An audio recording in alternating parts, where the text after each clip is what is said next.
Hey, what's going on, everybody? This is Iconic Repaints, back with another figure review today. I have a lot of projects that I'm working on that I'm kind of at a standstill at, nothing ready to show off, so I figured I needed to get a video out. Let me keep working, keep chipping away at these figure reviews that I've got a few more left to do. And to get right into it, because I never really know what to really show, except for my logo during this time before I review what the figure is, it's going to be the X-Plus Godzilla 1962 FSL. This is a figure that I knew I wanted from the moment I saw it. It just, something about it just kind of hit with me. I believe it came out in 2018, so 2018 was a pretty good year for X-Plus because I just reviewed the Godzilla 1965 20 centimeter figure, and that also came out the same year. So if I'm correct in my years, which I think I am, that's a pretty good rate, because this figure also to me is superb. It's one of the coolest things that they've put out. Now, I mentioned it's called 1962 FSL. What's FSL? FSL stands for Favorite Sculptor's Line. Now, this is a new line that X-Plus are kicking off, where they are taking molds, pieces that were once just only resin statues, and translating them into vinyl figures and releasing them under their flagship company. I'm sure I'm oversimplifying the process, but ultimately I think they're subcontracting other companies to be able to use their molds. Now, I've said in videos in the past that when you translate a piece from resin to vinyl, you obviously lose some of its size and you're losing some of the crisp detail that would really only exist in resin form at its most crispest. Now, this isn't really a new process. X-Plus has taken basically molds from model pieces for their standard line. I guess they just didn't really come up with the idea of targeting it for the subject of their own brand new line, and they come out with figures in this line since then, but I really think this is my favorite one so far that they've done. They have actually, they just showed off at Winterfest a brand new addition upcoming to the line, and it's got the Godzilla 66 fighting Ebra, the giant lobster monster thing, and it's going to be a 30 centimeter scale set, so that should be pretty big, because you look at the height, I mean, it's huge. I mean, it's Godzilla suplexing that giant lobster. So that's coming out. That looks great. I mean, I think they're doing a better job of capturing the detail in vinyl. I mean, it looks really sharp. Anyway, back to this guy. So this is Godzilla 1962. I've done a couple of videos. I think I did one video of them in a kit that I did for a commission. And as I've said in that video, it's from King Kong versus Godzilla, the cult classic movie 1962. It's the third Godzilla movie, but it's, as far as what the Godzilla series became, I think it's probably the most pivotal movie that sustained Godzilla's long-term success. You couldn't keep doing the formula of the 1954 movie, having Godzilla be a bad guy, unstoppable, evil, and just do that over and over again. I mean, that formula would have gotten old. Toho kind of, I don't know if it was just brilliance or luck and good fortune, but they managed to kind of come up with an idea that really sustained the Godzilla series for decades. And if there's anything that overshadows Godzilla as a nuclear threat, nature's wrath upon mankind, it's Godzilla and other monsters just fighting to the death and smashing cities in the process. So like I said, this is Godzilla's third film, and it's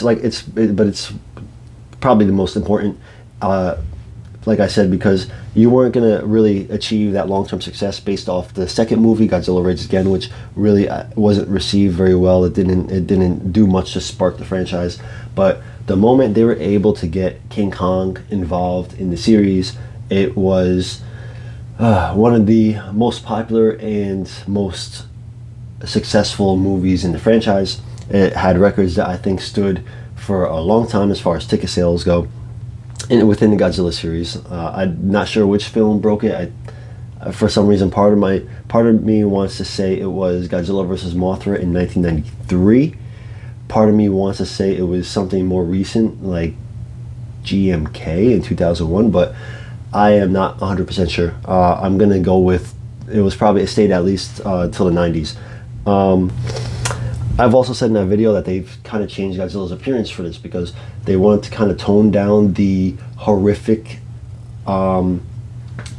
scary aspect to Godzilla's character in favor of making it more theatrical and entertaining. So Godzilla doesn't look as evil as he did, and they kind of changed his suit to kind of be more of a powerful presence against an already bulky King Kong suit. So he's built like a sumo wrestler. He's got a very thick neck, thick legs. His body is just he's just massive. While filming the movie, they kind of did little interviews with both monsters, or I guess the guys in the monster suits pretending to be the monsters, in almost like a lead up to a big boxing fight. And what kind of, despite everybody's kind of feelings about the movie now, I mean, I know a lot of people are getting into the Godzilla series now because of the recent Hollywood films, and they're going back to these 60s movies and they're like, I don't understand what's so special about these. And that's probably like younger generations. And at the time, I mean, I think it was so intricate, like how they did these fights. Even today, even years later, I don't think there's really a more just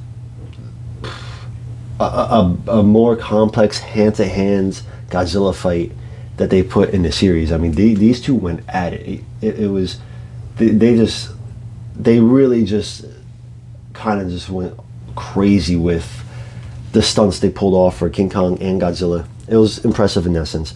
Anyway, so this figure, I think it's about shy 30 centimeters. It's a little shorter than 12 inches. It's got, in my opinion, the vinyl translates very well with this guy. The amount of detail packed into this figure is beautiful. And that's one of the things why it kind of stole my attention. It had my eye from the very beginning, because it, compared to the other releases that X-Plus had come out with up until that time, I thought the detail just was on a different level.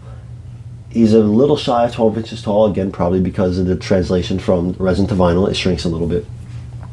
And it also comes with a paint job that if there is a part of this figure that I think people kind of disagree on, it's a little more controversial. It's the paint job, because it's not really screen accurate per se, but I think it actually stands out very well. I think it looks great on the figure, and it has this really cool, dirty, grittier texture to it.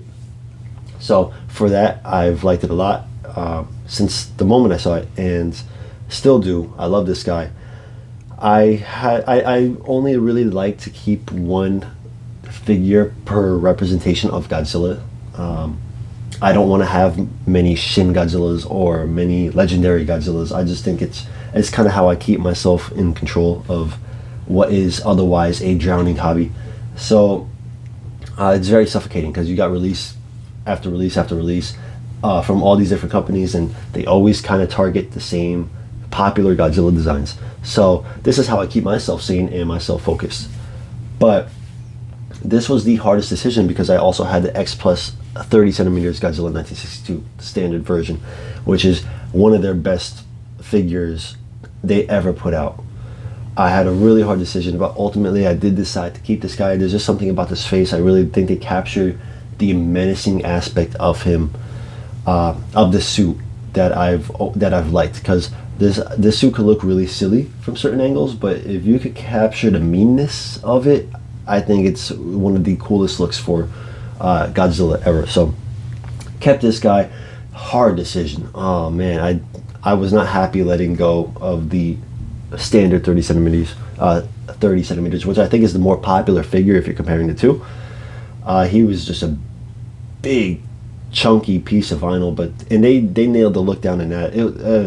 Like, I miss him all the time, but I am ultimately happy with this guy. It's a good representation. I do like more of the closed mouth look. I think it suits this design very well. They got a really nice little dry brush going on. Like I said, it gives it like a little dirty, worn effect, which is appropriate for this movie because the whole last, I'm gonna say like the last half hour of this movie, it's just these guys are just rumbling up and down mountains and rocks and boulders. It's a brutal fight. It's popular for having a very controversial ending because it was believed for a long time that the American version of the movie had a alternate ending compared to the Japanese version of the ending. Basically, the ending's the same. The two monsters knock each other into the water. King Kong is the only one who comes up and starts swimming away. So a lot of people consider that. Toho said that King Kong won the fight, but to me, I never really put much stock into it. Plus, I think they backtracked on that and called it a draw since then, but I never really did put much stock in that because it was 1962. King Kong was obviously the more popular monster, the more storied monster at the time, and to me it was like a Japanese kind of way of not trying to make waves with America as a movie company or as a country by saying that their monster could be a classic American monster. And I say that because a couple movies later, there's a Godzilla movie where he fights Ghidorah. This is in Monster Zero, and the ending is similar. They both go into the water, and Ghidorah just comes out of the water and flies away. You don't see Godzilla or Rodan again. But in that movie, it's considered that they won because Ghidorah ran away. But in King Kong versus Godzilla, King Kong swims away, and people are trying to say that that means that King Kong won. So it's just kind of inconsistent in that regard. I don't care if people say King Kong won, but even watching the fight, I don't see how King Kong won. I mean, even he was getting first of all, he was getting his shit kicked in for the whole first part of the fight, and then he got his charged up with lightning, and they start fighting again, and he did obviously get amped up. But Godzilla was hitting him again to the ground just as many times. It was more, to me, that was more of an equal fight. So then they both go down the mountain and King Kong swims away. Anyway, the only difference between the two endings of the movie is that in the Japanese version, there's a Godzilla roar that you overhear when King Kong's swimming, and they take that out in the American version. Why? Don't know. The only answer I would have for you is because they wanted to make it seem like Kong won. I think it was highly competitive stuff back then. I really do, but that's just me. I think Japan felt lucky, or Toho felt lucky to be able to have Kong starring in the Godzilla movie. I think that was already a win for them. So, with humility, they probably just, said what they said. But regardless, we got the second round 2 that just came out last year, and that left no doubt, if there was doubt already. But so that's the X-Plus FSL Godzilla 1962. One of the coolest figures in my collection. I think if this is somebody that you've kind of been on the fence about, if you could track this guy down, you definitely should. I don't think he goes for anything cheap, and I don't think he comes up often. But I think they just actually reissued this guy in more of a statue form. I think, or maybe it just comes with a base. I don't know. Something about this figure just got re-released last year, I think, and so maybe it's not as hard to find him now. I hope you guys enjoyed the review. Please like and subscribe, and stay tuned. Peace.